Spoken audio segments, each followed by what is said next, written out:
ketiga, saya ucapkan terima kasih kepada teman-teman karena telah meluangkan waktu untuk sejenak di sini. Mudah-mudahan acara pada pagi ini membawa berkah untuk semuanya. Baiklah teman-teman, untuk mempersingkat waktu, marilah kita buka kegiatan pagi ini dengan bacaan basmalah bersama-sama. Baik teman-teman, sesuai yang ada di layar ini, saya ada program diseminasi budaya positif pendidikan guru penggerak. Kebetulan saya sedang melakukan pendidikan guru penggerak angka 9 Kabupaten Jember. Pada kesempatan kali ini ada satu materi yaitu budaya positif yang tentunya kalau ini kita terapkan di sekolah kita, insya Allah dampaknya sangat bagus teman-teman. Baik, selanjutnya di kegiatan pagi ini ada 6 poin yang akan kita bahas teman-teman. Yang pertama yaitu perubahan paradigma dari stimulus respon menjadi teori kontrol, kemudian arti disiplin dan 3 perilaku manusia, dan yang ketiga yaitu keyakinan, kelas, hukuman, dan penghargaan. Yang keempat kebutuhan dasar manusia, yang kelima posisi kontrol, dan terakhir yaitu segitiga restitusi. Dari keenam ini ada sesuatu yang ingin panjenengan buka. Yang pertama mungkin posisi kontrol. Kalau kita buka posisi kontrol terlebih dahulu, sebelumnya karena posisi kontrol harus ada opening, jadi sangat terpaksa Bu Dini saya mulai dari pertama dulu. Sebenarnya boleh, cuma kalau langsung posisi kontrol ini nanti agak sambungannya pedot-pedot nih. Baik, nggak apa-apa nih teman-teman, kita ke kali dulu ya. Perubahan paradigma stimulus respon menjadi teori kontrol. Tapi sebelumnya monggo next. Oke, saya mau tanya teman-teman, ketika ada kalimat budaya positif, apa yang terbesit di dalam pikiran hati panjenengan? Mungkin ada ide yang mau disampaikan? Apa sih budaya positif itu? Oke, begini. Ayo begini.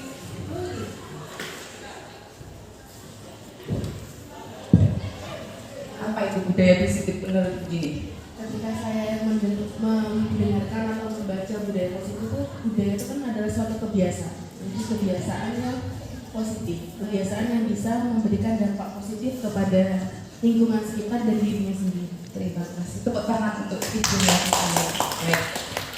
Mungkin ada tambahan tadi sepertinya Bu Erwin deh. Ya, Bu Erwin, monggo. Apa yang terbesit ketika ada kata budaya positif? Apa yang terbesit di dalam benak panjenengan? Ya, terima kasih. Seperti yang dikatakan oleh Bu Dini tadi, saya sepakat bahwa budaya itu adalah kebiasaan. Jadi menurut saya, kalau budaya positif itu adalah pembiasaan perilaku yang baik yang mengarah ke arah yang positif, sehingga bisa mengubah perilaku anak-anak yang negatif menjadi lebih positif. Menurut saya seperti itu. Terima kasih. Tepuk tangan saya. Baik, pembiasaan supaya menjadi lebih baik. Ya. Sisi kanan mungkin ada ide. Sama. Oh sama. Oke, Bukit silakan. Yang di belakang itu insya Allah merupakan suatu nilai-nilai kebajikan yang mungkin bisa diterapkan di sekolah atau yang merupakan tujuan dari pendidikan nasional yang mungkin untuk saat ini sesuai dengan program P5 itu bisa diterapkan sebagai profil pelajar Pancasila. Terima kasih Bukit. Tepuk tangan untuk Ibu. Ide panjenengan semuanya luar biasa dan yakin yang lain sama seperti yang ini. Baik, selanjutnya Bu Yulka. Iya, ternyata yang panjenengan tadi utarakan tidak jauh beda dengan ini. Budaya positif merupakan perwujudan dari nilai-nilai atau keyakinan kebajikan universal yang diterapkan di sekolah.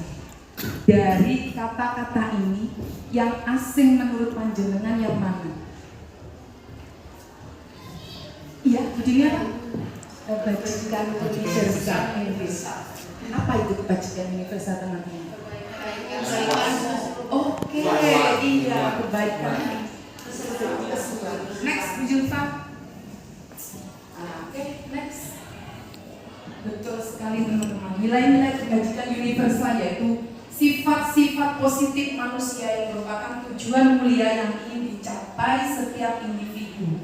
Nilai-nilai tersebut bersifat universal secara keseluruhan dan lintas bahasa, suku, bangsa, agama, dan latar belakang. Dari sini, dari poin ini, bahwa nilai universal adalah nilai kebaikan yang semuanya mengakui bahwa ini adalah nilai kebaikan. Meskipun kita beda agama, meskipun kita beda suku, meskipun latar belakang ekonomi kita berbeda, tapi kita meyakini suatu kebaikan bahwa salah satunya kejujuran adalah salah satu nilai kebajikan universal. Gitu? Seperti itu. Oke, next selanjutnya. Banyak nilai-nilai kebajikan universal adalah dari keadilan, keselamatan, tanggung jawab, kejujuran, rasa syukur, berprinsip integritas, kasih sayang, rajin, berkomitmen, percaya diri, kesabaran, dan keamanan. Nilai-nilai ini kira-kira bisa diterapkan di sekolah kita? Sangat bisa sekali. Sekarang mungkin ada, kenapa sih budaya positif itu harus diterapkan di sekolah? Bisa nggak budaya positif itu diterapkan di rumah kita? Sangat bisa, karena kita adalah salah satu yang menggerakkan roda pendidikan. Kita adalah pendidik, jadi kita hanya fokus mengapa budaya positif wajib diterapkan di sekolah. Jadi hari ini kita fokus di sekolah saja nih Bapak Ibu, meskipun sebenarnya bisa diterapkan di sekolah, tapi kali ini kita fokus ke budaya positif di sekolah. Next, Bu Zulfa. Oke, Bapak pendidikan kita mengatakan bahwa pendidikan adalah tempat berseminya benih-benih kebudayaan dan peradaban, tempat untuk menanamkan dan menebalkan budi pekerti yang baik serta menghilangkan perilaku tidak baik dan menjaga anak dari pengaruh tua yang negatif. Pak Cep, mungkin dari ini ada yang ingin disampaikan? Dari itu sebenarnya sekolah itu tempat untuk pendidikan karakter, pendidikan yang positif. Terima kasih Pak Cip atas ininya. Pak Lingga, mungkin dari pernyataan Bapak pendidikan kita terbesit sesuatu yang ada di benak panjenengan Pak Lingga. Menurut saya sekolah itu kan tempat pendidikan, jadi seharusnya kita menjaga benih-benih bagaimana caranya untuk kedepannya lebih baik. Terima kasih teman-teman. Iya, sekolah adalah tempat berseminya benih-benih. Kita itu diibaratkan sebagai petani Bapak Ibu. Yang kita tanam adalah padi, tapi di sawah tersebut ada banyak yang mengganggu. Tapi kita tetap fokus untuk menumbuhkan padi itu supaya subur. Kita tidak bisa mengubah padi itu jadi kerupuk. Kita nggak bisa mengubah padi itu jadi jagung, tidak bisa. Tapi kita hanya bisa menjaga lingkungan sekitarnya itu supaya padinya tetap tumbuh subur. Salah satu caranya gimana kalau padinya supaya tumbuh subur? Dirawat. Iya. Terus diapakan kira-kira? Diracun. Diracun ya. Diracun dengan apa? Kalau diracun berarti padinya Kalau ada kita diracun, disempor gitu. Oh, kalau ada tikus gimana? Baik, jadi intinya kalau kita menanam padi, jangan harap tumbuh jagung. Kita hanya bisa berusaha menyemaikan padi itu supaya menjadi panen yang baik. Kan begitu ya Bapak? Sama dengan kita di dunia pendidikan. Ketika kita diibaratkan sebagai petani, kemudian anak didik kita adalah benih padinya, kita nggak bisa memaksa anak itu sesuai keinginan kita. Mereka tumbuh secara kodratnya, secara alami, secara perkembangan zamannya. Kita mau tidak mau harus mengikutinya. Kita hanya bisa memberikan pupuk yang baik supaya anak itu tumbuh dengan baik. Dan zamannya seperti ini, inilah tugas kita, bahwa kita harus mampu menjadi penuntun buat mereka, among buat mereka. Seperti itu kan, Bapak Ibu. Next selanjutnya, sekolah merupakan salah satu, betul katanya Pak Lingga tadi, Pak Cip tadi, bahwa sekolah merupakan salah satu tempat berlangsungnya pendidikan. Jadi sekolah merupakan tempat untuk menanamkan dan menebalkan menghilangkan perilaku tidak baik dan menjaga anak dari pengaruh Tuhan yang negatif. Betul sekali. Next, lanjut. Kemudian kita coba bayangkan panjenengan ambil secari kertas. Kertas itu jenengan tulis sesuatu yang sangat berharga, kemudian genggam dengan erat. Kira-kira apa yang terjadi? Saya membayangkan, panjenengan juga membayangkan. Baik, sudah ambil kertasnya teman-teman? Sudah ditulisi sesuatu yang sangat berharga? Sudah digenggam? Sudah digenggam Pak Gufron? Pakai tangan kanan atau kiri? Pakai tangan kanan. Pakai tangan kanan. Boleh pakai tangan kiri?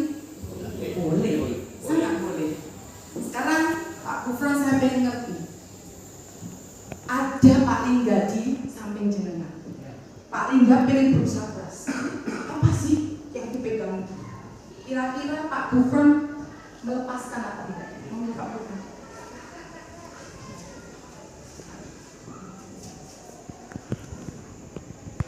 Kita tidak tahu yang ditulis Pak Gufron itu, enggak ngerti kita. Kemudian Pak Lingga pengen ngambil. Jenengan lepaskan atau bagaimana Pak? Ketika Pak Lingga berusaha untuk mengambil apa yang saya pegang dengan nenek saya tidak melepaskan. Tidak melepaskan. Kenapa Pak? Karena yang saya tulis di situ adalah suatu hal yang berharga buat saya. Berharga buat saya. Give applause to Pak Gufron. Terima kasih. Kemudian saya pengen yang dari sisi kanan, Pak Eka. Dipegang tangan kiri apa tangan kanan tadi? Tangan kanan. Tangan kanan. Oke. Tuh ada Pak Cek tuh yang mau ngambil tuh Pak. Yang ngerti tuh Pak. Dilepas apa enggak Pak? Tidak akan saya lepas. Kenapa Pak? Karena yang saya pegang ini adalah sesuatu yang sangat berharga dan sangat bernilai buat saya, jadi tidak akan saya lepaskan. Oke, kalau boleh tahu itu tadi yang dituliskan berbentuk benda atau surat atau apa Pak? Yang dalam bayangan Pak Eka tadi. Cek. Mungkin di sini adalah cek. Oke, tadi membayangkan apa Pak Eka? Membayangkan keluarga saya. Oke, terima kasih. Tepuk tangan teman-teman. Kalau Pak Gufron yang dibayangkan apa Pak? Kanan istri. Oh, ya. Calon istri, betul. Semuanya punya sesuatu yang berharga, beda-beda. Kalau Pak Gufron calon istrinya harus dipegang, nggak boleh, nggak boleh diambil, nggak boleh diambil sama Pak Lingga tadi pegang, nggak boleh. Rahasia, rahasia. Apa namanya tentang keluarga nggak boleh. Baiklah teman-teman, itulah sesuatu yang ada hubungannya dengan kegiatan kita pagi ini, yaitu tentang murid. Seandainya murid itu punya prinsip, kemudian kita berusaha untuk prinsipnya itu sesuatu yang menurut dia ada alasan untuk melakukan. Kira-kira murid kita itu melepaskan apa tidak, tergantung muridnya kan Bapak Ibu. Seperti tadi kita hanya bisa menyampaikannya supaya prinsip yang dia pegang, karena dia memegang prinsip ada alasannya, pasti ada tujuan. Seperti itu. Baik, next Bu Zulfa.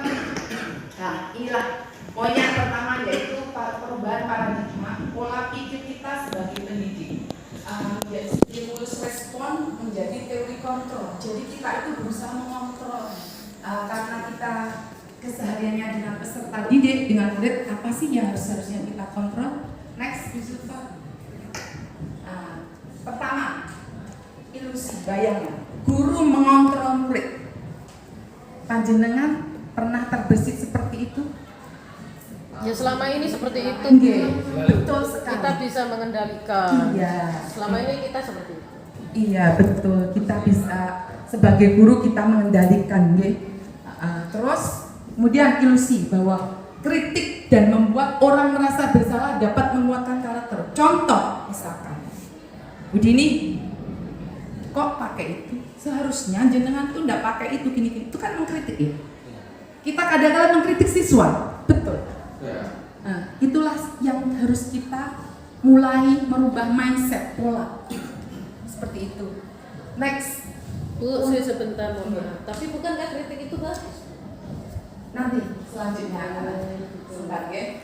Next selanjutnya ilusi bahwa penguatan positif sangat efektif dan bermanfaat seperti yang diungkapkan oleh Bu Erwin tadi. Bu, kritik itu kan bagus. Kita selama ini beranggapan bahwa positif itu mesti bagus untuk mereka seperti itu. Tapi mungkin cara kita yang harus kita ubah dari teori kontrol tadi seperti itu. Next, orang dewasa mempunyai hak untuk memaksa. Seperti itukah kita kepada peserta didik? Sedikit. Iya, seperti itu. Nah, itulah nanti kita juga sering mengalami seperti itu ya, Bapak Ibu. Karena kita guru masa anak, kemudian dinasehati menurut pandangan itu harus merubah mereka seperti itu ya. Oke, next selanjutnya ini saya beri contoh. Kita mencoba mengubah orang agar berpandangan sama dengan kita.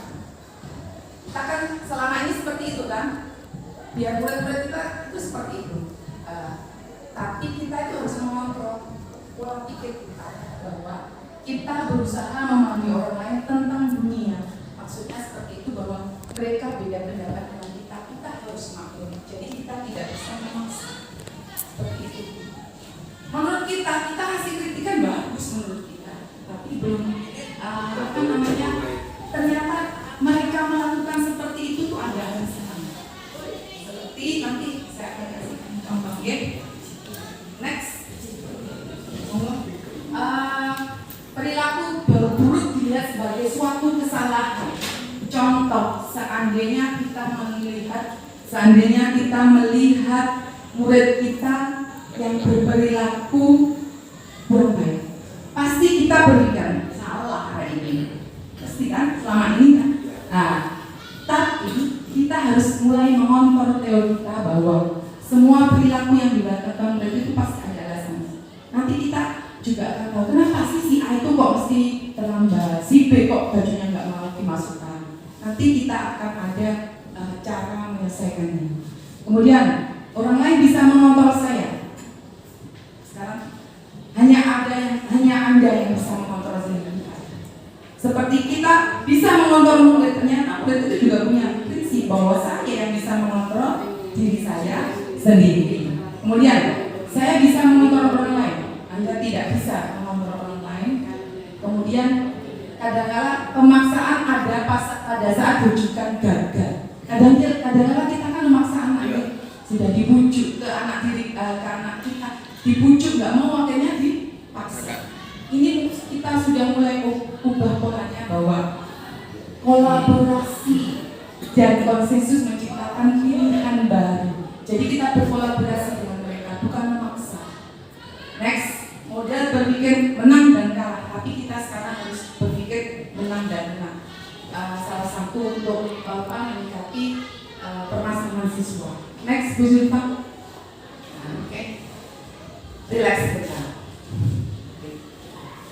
Saya mau tanya, apakah makna disiplin itu menurut panjenengan? Yang jenengan ketahui, disiplin itu apa sih? Apa Bu Nana? Sesuai aturan ya Bu. Kalau hari ini jam sekian masuk, berarti harus disiplin seperti itu ya. Terima kasih Bu Nana. Bu Zulfa.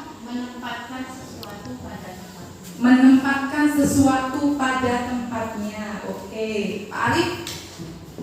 Kalau saya lebih disiplin itu mengarah ke tanggung jawab. Tanggung jawab, disiplin itu tanggung jawab. Oke, Bu Kis. Melakukan sesuatu yang sesuai dengan aturan. Melakukan semuanya berjalan dengan baik. Terima kasih. Melakukan sesuatu sesuai aturan agar berjalan dengan baik. Itu dinamakan disiplin deh menurut panjenengan. Oke, next selanjutnya berikut. Baik dengan baik. Itu dinamakan disiplin deh menurut panjenengan. Oke, next selanjutnya berikut. Baik, ternyata bahasa Latin disiplin yang artinya adalah belajar. Disiplin itu belajar. Kemudian makna dari kata ini berkonotasi disiplin diri dari murid-murid Servatus dan Plato ini diambil dari materi bukunya Servatus dan Plato.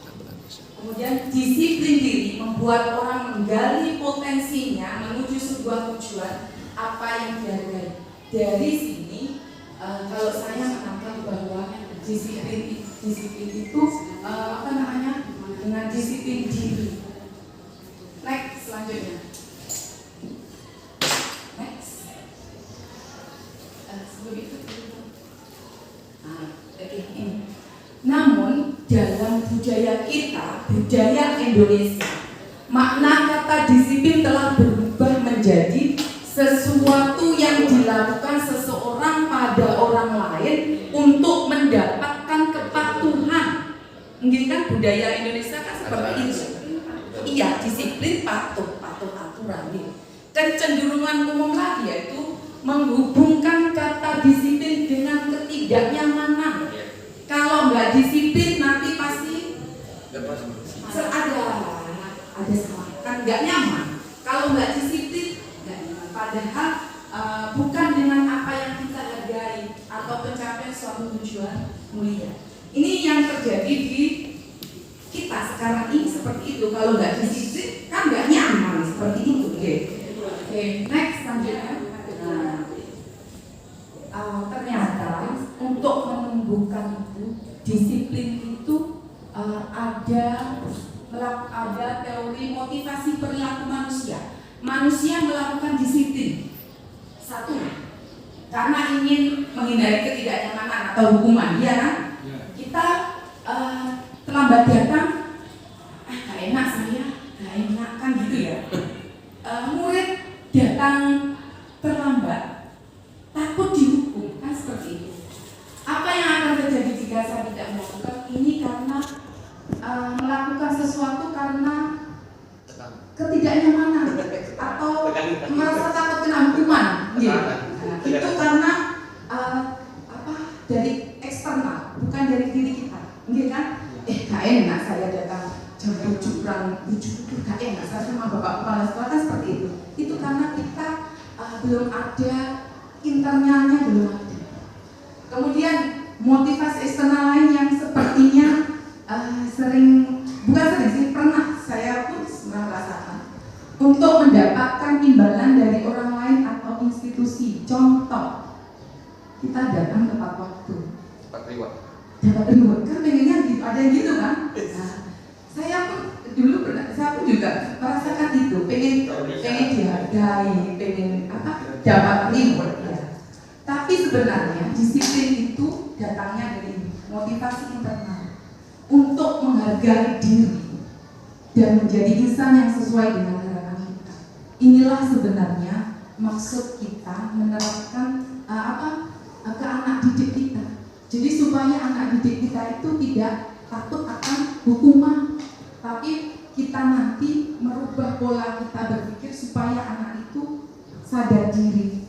Kalau saya tepat waktu, saya itu akan jadi orang seperti apa?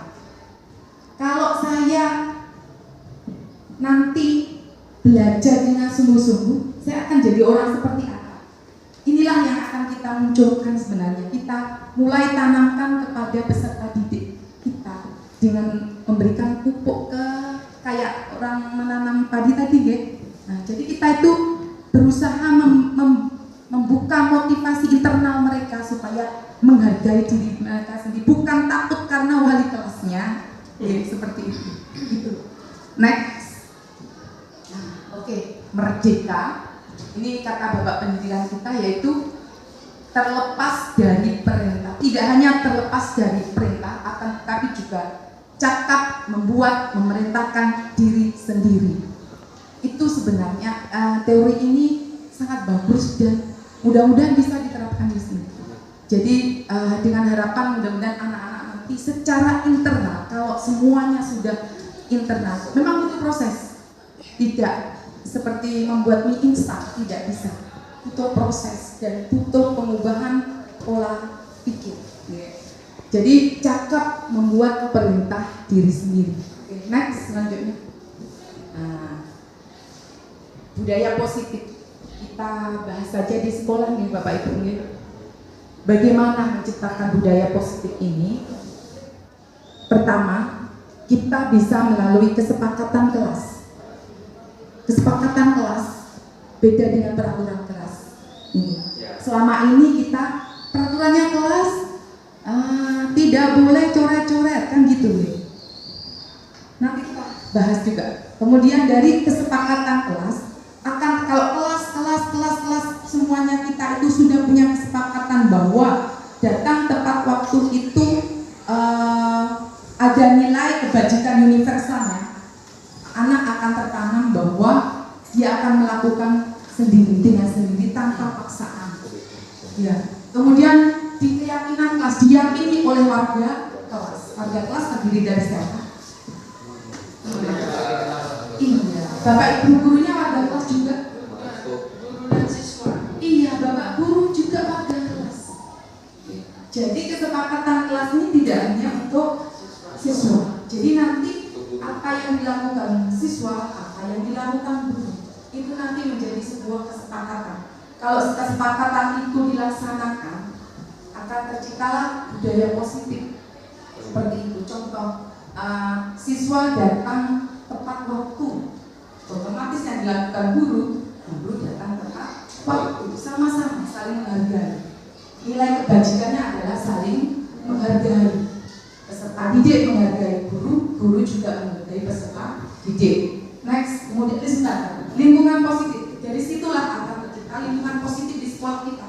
Kalau semua 18 kelas rombel ini punya kesepakatan kelas yang sama, insya Allah akan sama. Terciptalah lingkungan yang positif, dan itu kalau dilakukan terus-menerus akan menjadi suatu budaya positif bagi sekolah.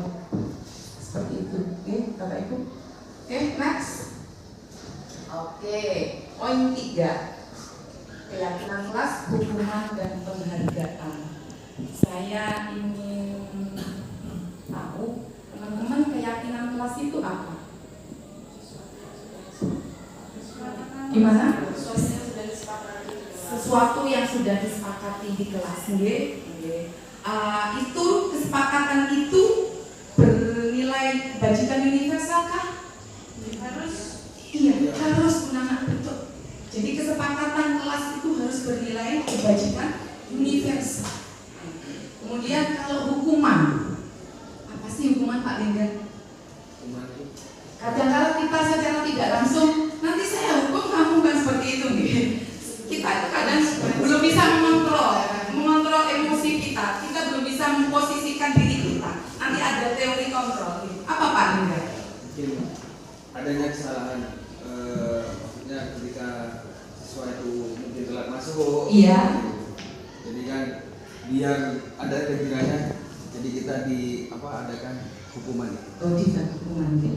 Hukuman itu datangnya dari siapa Pak Lingga? Dari kita. Dari kita. Iya. Siswa tahu kalau nanti seperti ini tahu nggak? Ya. Karena sudah kesepakatan pertama. Untuk menyatukan kelas. Bagaimana kalau konsekuensi? Konsekuensi dari sebuah pelanggaran. Konsekuensi dari sebuah pelanggaran. Oke. Kalau penghargaan?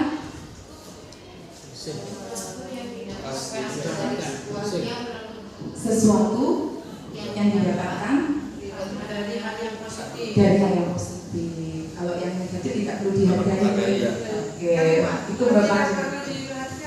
Tetapi kan ada pengarahan. Hukuman itu bisa jadi diganti tidak berkata hukuman, tetapi pengarahan untuk meluruskan. Oke, nanti ada yang namanya restitusi segitiga, Bapak Ibu. Next, lanjutnya. Nah, mengapa selama ini kita kan selalu bilang peraturan kelas? Iya, iya apa tidak, Bapak Ibu? Nah, marilah kita coba ubahnya dengan keyakinan kelas. Keyakinan kelas muncul dari siapa, Bapak Ibu? Keyakinan kelas muncul dari siapa?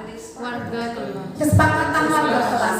Tapi kalau peraturan kelas, kadang-kala secara tidak langsung kita yang membuatnya. Sepihak. Sepihak, enggak kan? Nah, maka dari itu inilah yang mari kita coba. Teori ini nanti mudah-mudahan bisa diterapkan yaitu kita ubah, karena saya juga masih baca peraturan kelas, tidak boleh ini, tidak boleh ini. Ini yang kalimat negatif nanti tidak boleh. Kita akan bisa mengubahnya menjadi kesepakatan kelas atau keyakinan kelas. Kemudian, coba saya mau tanya teman-teman, mengapa kita memiliki peraturan harus menggunakan helm bila mengendarai kendaraan roda 2? Jaga Keselamatan. Iya, nilai kebajikannya apa? Dari melarikan. Supaya selamat kan? Bukan alasan supaya kena tilang kan? Iya, nilai universalnya adalah keselamatan. Itu sebenarnya. Biar tidak ditilang. itu belum muncul dari kalau aslinya kan kita jujur sejujur-jujurnya itu adalah untuk keselamatan. Kemudian, mengapa kita memiliki peraturan 3M, menggunakan masker, mencuci tangan dan menjaga jarak 1,5 meter pada saat kita pandemi kemarin? Iya, juga demi kesehatan, bukan karena takut bapak guru kan? Next, mengapa kita memiliki peraturan harus datang tepat waktu pada saat mengikuti pelatihan, teman-teman? Disiplin. Biar kita tahu materi. Biar tahu materi. Nilai kebajikannya apa di sini? Disiplin. Apa kebajikannya? Satu tepat waktu, satunya nggak tepat waktu. Kalau semuanya tepat waktu kan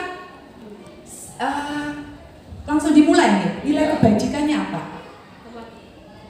Saling menghargai.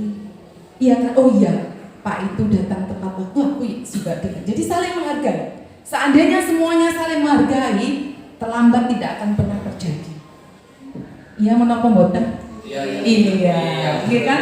Iya kan, kalau kita saling menghargai diri kita sendiri, bukan karena ingin dipuji oleh orang lain. Oke.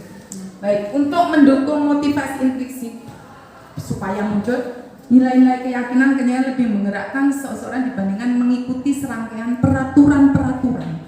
Jadi kenapa ini harus diikuti?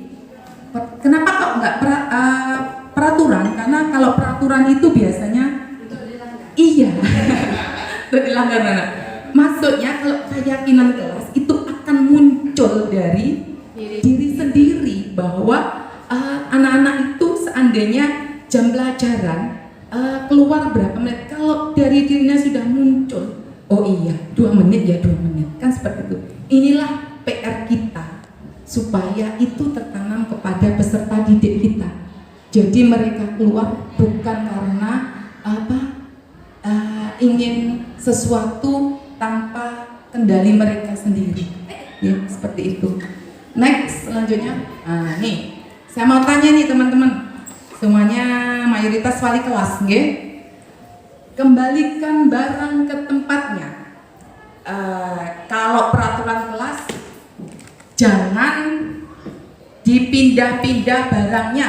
Kan biasanya gitu kita. Jangan memindahkan barang. Ya kan? Kita jujur aja, saya pun juga pernah melakukan. Jangan dipindah-pindah anak-anak, kan gitu, nggih.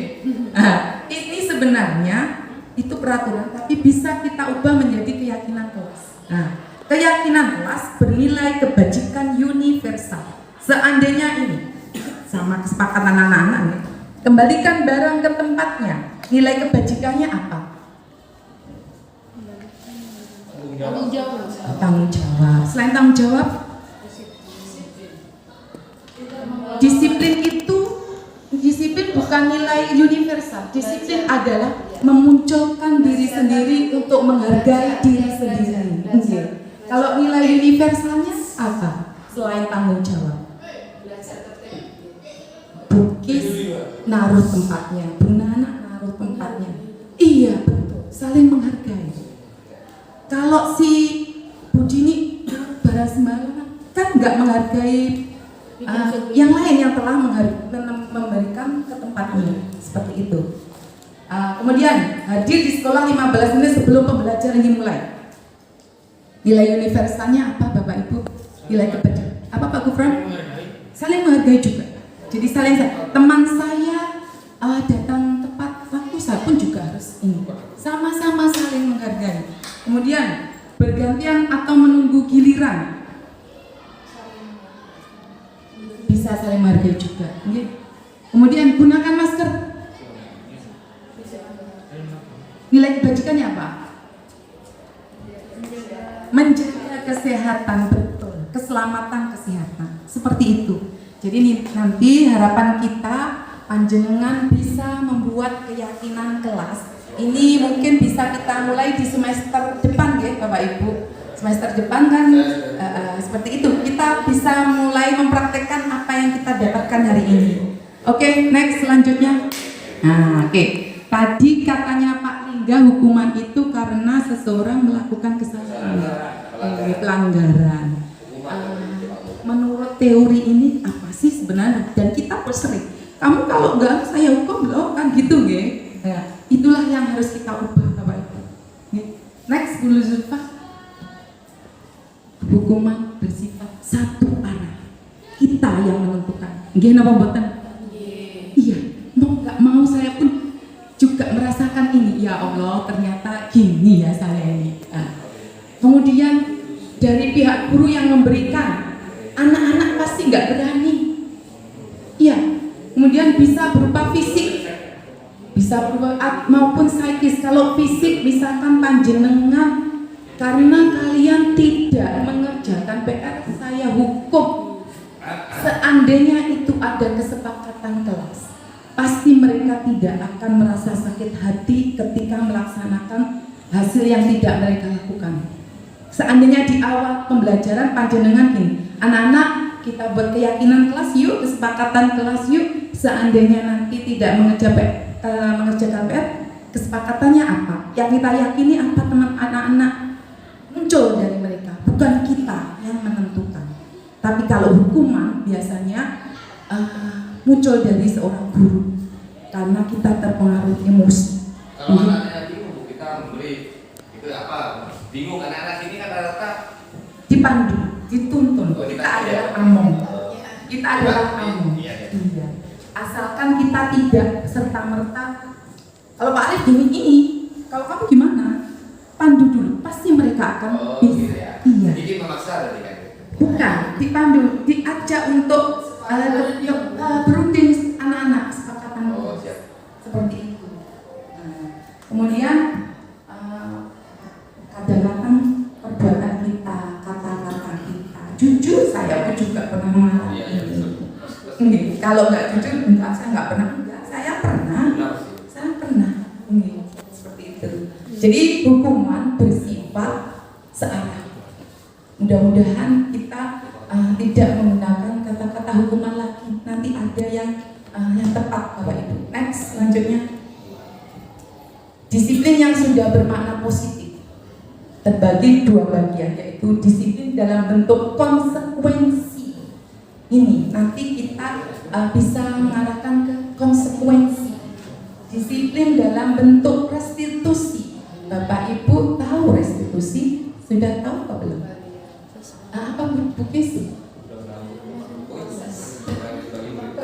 Perbaikan, iya. Inilah yang kita tuju supaya si anak yang telah membuat kesalahan tadi tidak sakit hati ketika melaksanakan konsekuensi dan dia bisa memperbaiki kesalahannya yang muncul dari diri mereka sendiri. Selama ini mungkin kita kalau anak salah langsung kamu ini kan gitu nih. Ini program ini memang ingin materi ini berharap mengubah pola pendidik kita karena beda dengan zaman dulu ya Bapak Ibu ya. Kemudian disiplin dalam bentuk konsekuensi sudah terencana. Sudah terencana ini maksudnya gimana? Ya tadi seperti kesepakatan kelas, persetujuan. Jadi ada dua pihak yang sepakat. Kalau hukuman kan hanya sepihak, searah. Kalau konsekuensi itu apa namanya? Intinya saling setuju. Seperti itu. Kemudian kalau di lingkungan sekolah kita ya otomatis disepakati oleh guru dan siswa. Nah, di sini juga restitusi adalah proses menciptakan kondisi bagi murid untuk memperbaiki kesalahan mereka. Harapan kita kalau ada siswa yang melakukan kesalahan, pasti di dalam batin mereka saya ini salah, pasti itu. Nah, sehingga mereka bisa kembali pada kelompok mereka yang baik dan kita bisa memperbaiki kesalahan mereka akan muncul dari diri mereka tanpa ada kita paksa. Next, selanjutnya. Biasanya kalau hukuman anak itu benci kedisiplinan, ya kan? Takut dihukum. Tapi kalau konsekuensi anak menghargai disiplin karena sudah konsekuensinya. Kalau saya datang terlambat tadi konsekuensinya saya ini mereka akan sadar diri. Tapi kalau hukuman pasti mereka kadang nggak suka. Terus kadang-kadang kalau hukuman anak itu membuat anak sakit hati. Saya pun pernah ketika jadi siswa dihukum kan sakit hati sampai sekarang ingat. Nah, kemudian dalam jangka waktu yang lama, buktinya sekarang saya masih ingat. Kemudian membuat anak merasa tidak nyaman dengan jangka waktu yang pendek. Kalau konsekuensi kadang memang nggak enak, konsekuensinya saya harus ini, tapi hanya sesaat karena mereka sadar diri, kontrol diri bahwa memang seperti ini konsekuensinya. Kemudian anak berusaha menyembunyikan kesalahan. Kalau dihukum, kamu ngapain tadi? Disembunyikan. Kamu apa? Mana? Merokok tadi seperti itu. Pasti disembunyikan. Tapi kalau konsekuensi sudah ini, anak akan belajar mematuhi peraturan. Seperti itu ya, Bapak Ibu. Next, Bu Zulfa. Oke, saya pengen tahu. Oke, masih semangat teman-teman? Oke, yuk. Tepuk 1, tepuk 2, tepuk 2 kali. Oke, tepuk tangan untuk kita semuanya. Oke, Pak Eka. Lari mengelilingan lapangan. Itu hukuman atau konsekuensi, Pak Eka? Hukuman. Pak Lingga? Hukuman. Oke. Saya pun juga seide itu adalah hukuman. Ya.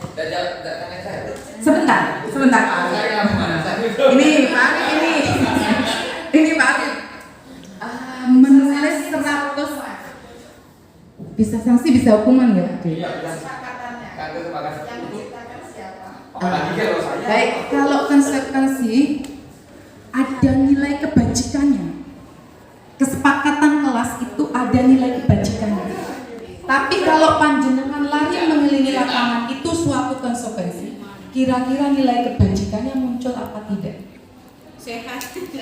Ya, kalau saya kalau olahraga biasanya telat atau apa ya? Itu biasanya 2 kali ya, kayaknya tak buat 3 kali. Tapi apakah semua menyetujui bahwa lari itu tidak semua menyetujui bahwa lari itu? Itulah kita kalau konsekuensi itu ada kebajikan, nilai kebajikan yang diakui oleh semuanya. Kalau lari, saya senang renang kok disuruh lari, kan seperti itu. Intinya ada nilai kebajikan, nilai universal kebajikan, orang seluruh dunia paham itu bahwa itu ada nilai kebaikan. Pak Arif, sudah kamu nulis karena terlambat ini sudah jam 7:10. Nulis saat pulang. Ini hukuman apa konsekuensi, Pak? Hukuman. Pak Cep? Yakin Pak Cep? Yakin ya? Iya, saya juga setuju. Sekarang yang ini nomor 2, Bu Erwin. Gimana Bu Erwin?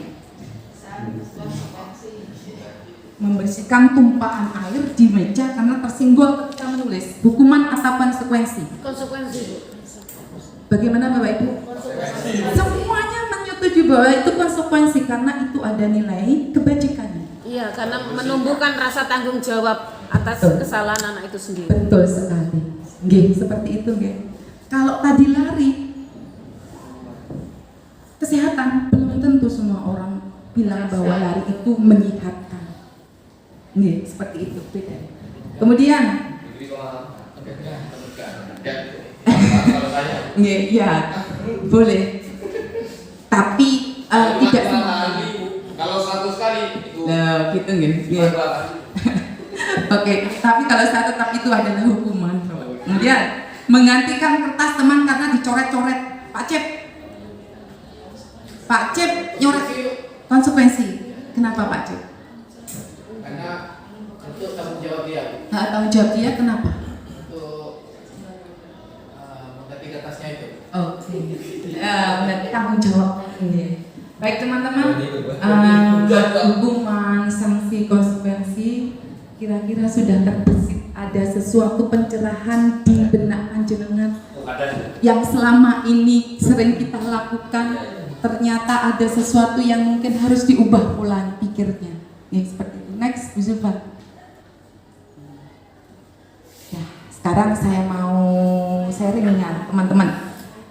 Ketika ada anak di kelas, kemudian dia ketawa-ketawa, itu pasti ada sesuatu kebutuhan dasarnya yang tidak terpenuhi.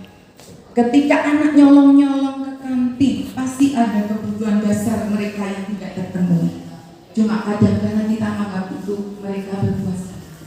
Sebenarnya ada satu poin kebutuhan dasar yang mereka tidak penuhi, teman-teman. Next, Bu Zul. Ini kebutuhan dasar manusia, yaitu kebutuhan untuk bertahan hidup, survival. Tergantung.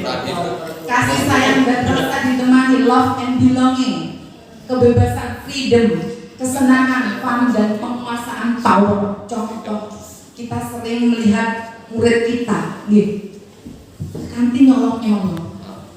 Kira-kira kebutuhan dasarnya yang tidak terpenuhi yang mana? Bertahan hidup. Hidup lapar. Iya. Terus terima kasih, saya juga setuju. Selanjutnya ada anak main bola di kelas, kebutuhan hidup dasar apa yang tidak mereka penuhi? Kesenangan. Iya, ada yang kesenangan. Ada yang kebebasan. Kalau saya cenderung ke kesenangan. Karena dari main bola di kelas dia akan senang. Ya, jadi anak-anak melakukan sesuatu itu pasti ada alasannya dan kemungkinan 5 kebutuhan dasarnya tidak terpenuhi. Ini baru kita sadari ternyata. Saya pun juga baru menyadari anak-anak itu. Terus kemudian anak-anak yang bajunya sobek. Kasih sayang. Kasih sayang orang tua.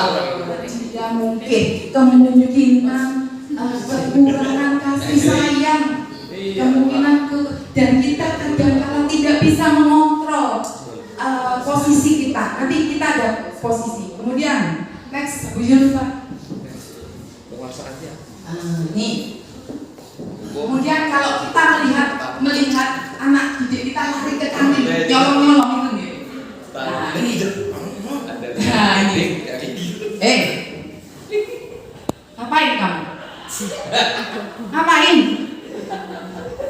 Nah, ini anak-anak. Contoh, terlambat lagi.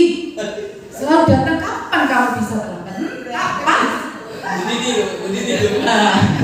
Seperti itu, Bapak. Ini adalah posisi kontrol kita sebagai pendidik. Kita ada di posisi mana? Bu Endah tahu. Bu Endah pernah merasakan ini. Posisi pernah. Saya jujur juga pernah. Ketika saya menerima materi ini, ya Allah, saya ternyata posisi yang pernah dilakukan. Dari mana?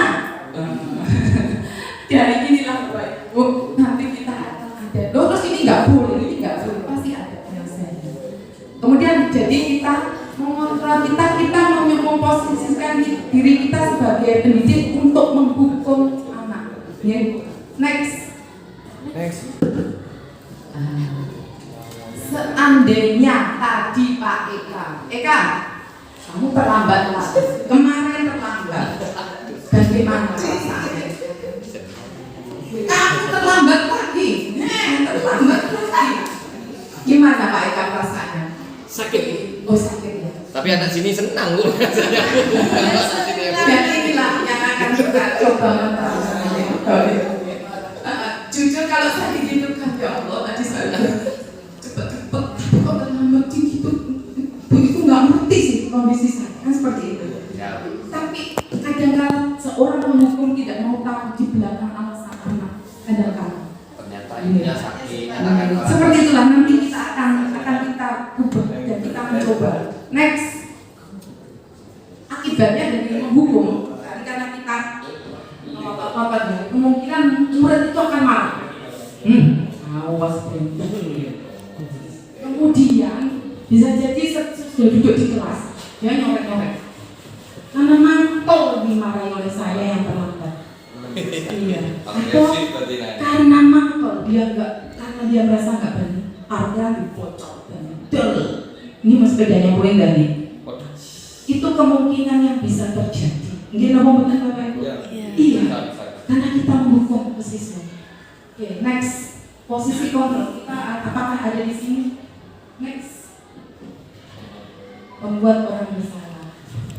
Nada suara memelas, halus. Bahasa itu meletakkan. Ayo butuh pahat di rumah. Adi, kamu ini bagaimana sih? Eka, kamu ini bagaimana sih? Kamu sudah berjanji dengan ibu tidak akan pernah lagi. Kamu kenapa senang sekali menjawab itu? Kalau kita membalas seperti itu, sepertinya anak yang udah tersentuh pasti akan menghapus salah kan gitu. Ini adalah posisi kita kalau sebagai membuat orang merasa bersalah. Saya pernah melakukan sepertinya tadi Bapak Ibu sudah melakukan. Kadang. Walaupun sekali pasti pernah. Aku bisa. Oh ya Allah, ternyata saya kemarin kontrol itu. Next. Next.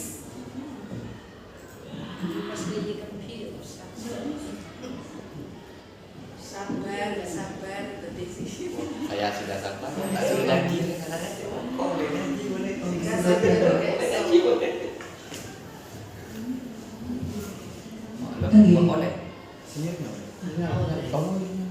Pakai internet ini. Oh, internet. Iya.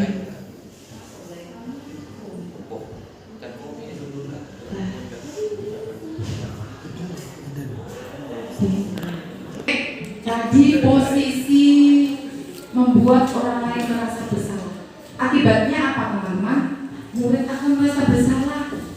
Bersalah telah mengerjakan ibu atau bapak gurunya. Mungkin akan merasa menjadi orang yang gagal dan tidak sanggup membahagiakan orang lain. Padahal sikap seperti ini lebih berbahaya Bapak Ibu, karena dipendam. Kalau yang kena hukuman tadi kan langsung coret-coret gitu ya. Kalau ini mungkin dia akan tidak bisa menumpahkan amanahnya walaupun secara spontan karena merasa bersalah terus, salah seperti itu. Jadi seperti itu murid tertekan seperti inilah yang tiba-tiba bisa meletus amanahnya dan bisa menyakiti diri sendiri atau orang lain karena selalu sering disalahkan, merasa dikamukan gitu terus kenapa ditekan, dia nggak bisa tipikal murid yang bukan ekstrovert, dia introvert. Jadi kadang-kadang mungkin karena bu ini pengalaman saya, Pak itu nyalakan saya di rumah juga ada sangat mungkin dia diri sendiri bisa menyayat tangannya. Bisa jadi seperti itu kalau tipikal orang anaknya introvert. Oke, next, penghukum membuat orang merasa bersalah. Yang selanjutnya di depan. Next. Nah, kalau ini teman, kita bersifat kita memposisikan diri sebagai teman kepada peserta didik. Adi, ayolah bagaimana sih kamu kok terlambat Eka? Kamu kok terlambat sih? Kenapa terlambat?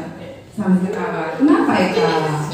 Ya tidak apa-apa. Duduk dulu setengah. Nanti buku dibantu kamu ini ya. Kenapa dibantu? Mungkin karena terlambat masuk. Tugasnya udah. Ibu-ibu, bapak-bapak, teman-teman pernah melakukan ini? Ya udah nggak apa-apa. Nanti saya bantu lagi seperti itu. Bunda pernah.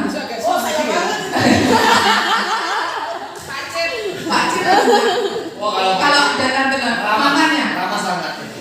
Saya mau jawab kesepakatan kelas adalah kuncinya supaya sadar bahwa menghargai diri sendiri. Bunda pernah seperti ini memposisikan diri seperti teman kepada pernah. Jujur saya. Oke, next. Next. Akibatnya murid akan merasa senang. Bu ini kayak temanku saja. Akhirnya dampak positifnya saja di sisi negatif murid menjadi tergantung. Sebenarnya enak sama kayak teman sendiri kan enak. Cuma bisa menunggu terus. Gak apa-apa katanya Bu Intan seperti itu. Iya, betul. Akibat lain dari posisi teman, anak hanya akan berbuat sesuatu bila yang menyuruh adalah guru itu karena merasa nyaman sebagai dianggap teman. Oke, next, lanjutnya. Apa lagi?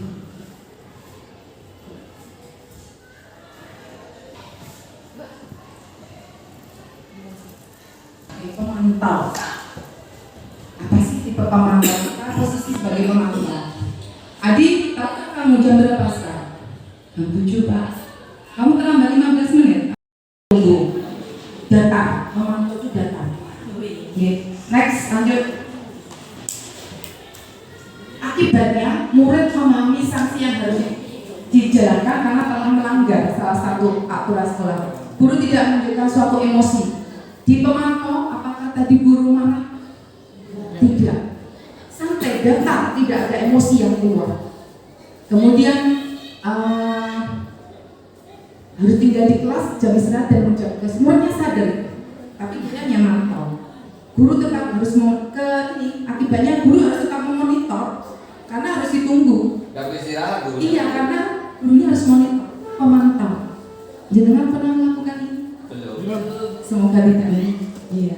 Jadi karena anaknya tahu lambat, dia tahu konsekuensinya karena sudah kesepakatannya, tapi guru masih memonitor. Ini kalau kita posisi sebagai pemantau. Oke.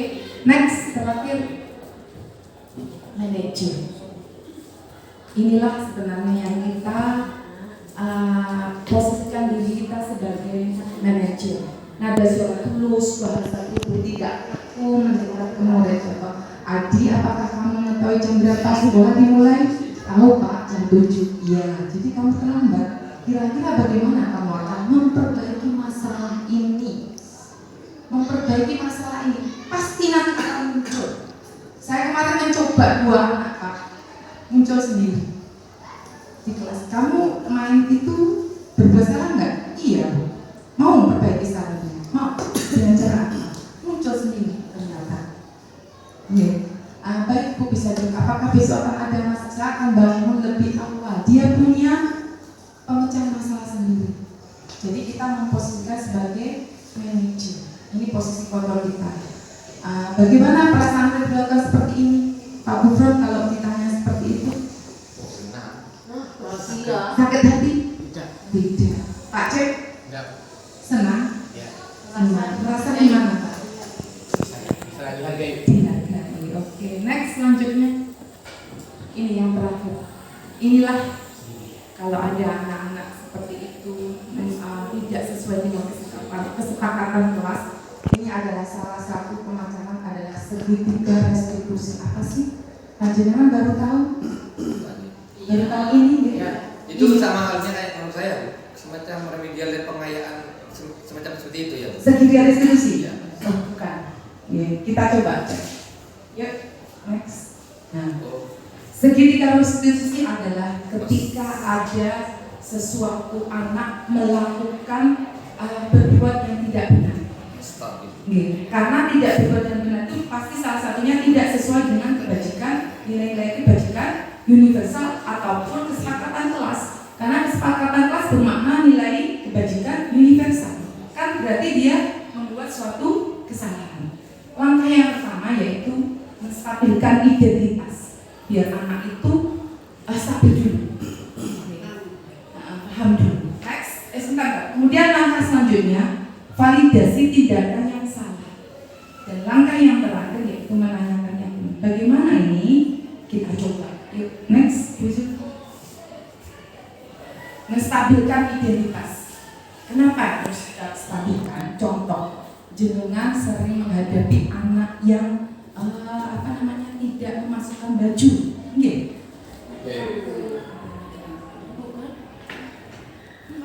Teman-teman, di segitiga restitusi yang pertama yaitu menstabilkan identitas.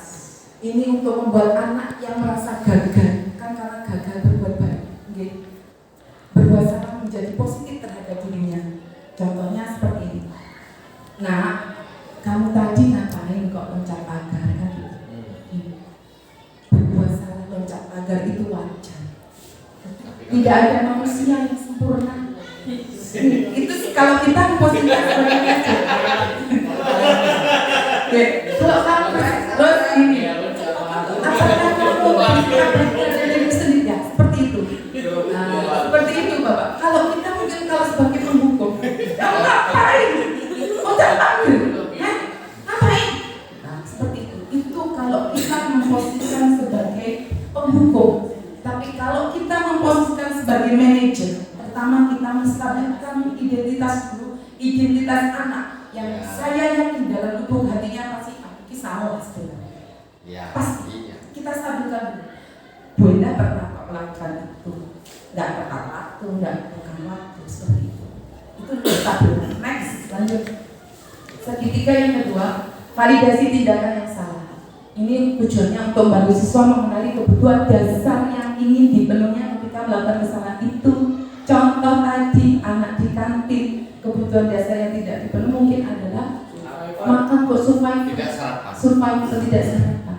Tapi kita kadang-kala langsung kamu karena tidak disiplin katanya. Sebenarnya itu belum muncul dari diri anak untuk menghargai dirinya sendiri, itu belum ada. Di sini di validasi tindakan yang salah, guru bisa berkata, nah kamu tadi loncat pagar pasti ada alasan. Kenapa kamu melakukan seperti itu? Tanya dulu ke anaknya. Jangan langsung kamu pasti ya di sana ya, iya ya, seperti itu. Kita coba, ya seperti itu. Apa loncat pagar itu penting bagi kamu? Nah, iya. Kamu bisa melakukan yang lebih baik, seperti itu. Itu penting. Ya. Kemudian terakhir, menanyakan keyakinan. Tadi kalau seandainya semuanya itu ada di keyakinan kelas, di keyakinan sekolah, pasti kesalahan-kesalahan itu tidak akan terjadi. Dia ngomong betul. Iya. Dan anak melihat kesalahannya dihubungkan dengan norma sosial dan nilai-nilai yang kebajikan universal tadi.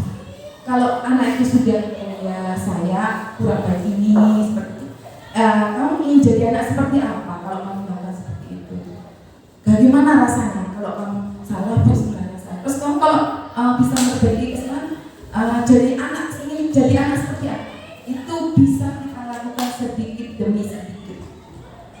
Saya awalnya sulit, tapi dicoba aja. Coba ternyata iya ada sedikit walaupun kadang-kadang sulit, tapi pelan-pelan saya coba saja. Kadang saya coba simpel tidak mencapai PR ini. Oke, terakhir next teman-teman.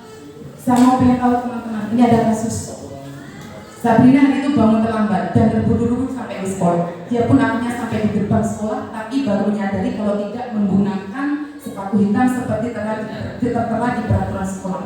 Di depan itu, Bapak Lukman memperhatikan sepatu Sabrina yang berwarna coklat. Sabrina berusaha menjelaskan bahwa dia terburu-buru dan salah mengenakan sepatu. Next. Pak Lukman menanyakan Sabrina, apa peraturan sekolah tentang warna sepatu? Sabrina menjawab sudah mengetahui sepatu harus berwarna hitam, namun terburu-buru dan salah mengenakan sepatu. Selain tidak mungkin kembali pulang karena rumahnya jauh sekali, Pak Lukman tetap bersikeras pada peraturan yang berlaku dan mengatakan, ya sudah, kamu sudah melanggar peraturan sekolah, kamu salah, sudah terlambat, sudah pulang pakai sepatunya. Sekarang buka sepatumu kalau tidak bisa mengenakan sepatu sesuai peraturan sekolah. Next. Sabrina minta maaf sudah, Pak, memohon kembali ke Pak Lukman agar tetap dapat memakai sepatunya. Dia sadar salah. Tidak, kamu telah melanggar peraturan sekolah. Kamu tidak sanggup ambil sepatu di rumah atau diantarkan sepatu ke sekolah. Ya sudah, kamu tidak bersepatu saja seharian di sekolah. Sekarang copot sepatumu dan silakan belajar tanpa sepatu seharian. Sabrina pun dengan berat hati mencopot sepatunya dan memberikan kepadanya Pak Lukman. Seharian dia tidak berani berkeliling sekolah karena malu dan lebih banyak berjalan di kelas tanpa sepatu. Next. Dalam kasus tadi, kira-kira Pak Lukman memposisikan dirinya sebagai apa? Penghukum. Terus yang dirasakan Sabrina gimana? Dongkol, apalagi sakit hati, malu karena nggak pakai sepatu. Iya kan? Nah seperti itu. Kira-kira bila Anda kepala sekolah, nilai kebajikan apa yang ingin dituju oleh peraturan sekolah kok harus berwarna hitam sepatunya? Apa nilai kebajikannya? Selama ini kan seperti itu nih Bapak Ibu. seragam Iya, nilai kebajikannya apa? ya kompak seragam Nilai kebajikan apa? tidak ada yang membedakan Tidak membeda-bedakan status sosial. Iya, tidak membeda-bedakan. Itulah sebenarnya yang nilai universal. Kenapa ada kita kok hari Senin sampai Kamis pakai sepatu hitam? Nilai kebajikan universalnya adalah tidak membeda-bedakan, semua punya kesempatan yang sama, semua punya hak yang sama, tidak beda-bedakan. Seandainya Anda Pak Lukman tadi, kira-kira apa yang diambil tindakan panjenengan?